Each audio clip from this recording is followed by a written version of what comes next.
দেখুন মিষ্টি দোকানে পাওয়া গেল তেলাপোকা। এই রোজা রমজানের মাসে মানুষদেরকে কি খাওয়াচ্ছে দেখুন ভিডিওটা। রাখেন রাখেন, এই যে তেলাপোকা, এই যে দেখেন।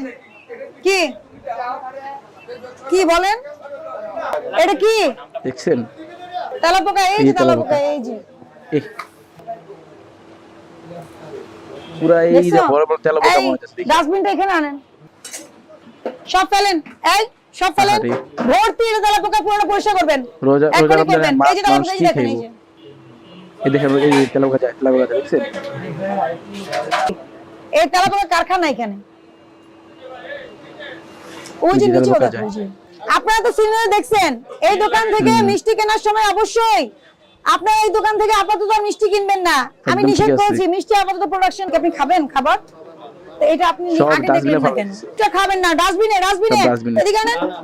একদম আপনারা ঠিক আছে। বিক্রিও করবেন না, মিষ্টিটা বন্ধ রাখেন। আপাতত ইফতারি বানান, এগুলি পরিষ্কার করে ইফতারি পরিষ্কার ভাবে পরিবেশন ঠিক আছে। করেন। সতর্ক করলাম, 10,000 টাকা জরিমানা করলাম, 10,000 ঠিক জরিমানা আছে? করছি। অবশ্যই কমেন্ট করে আপনাদের মতামত জানাবেন।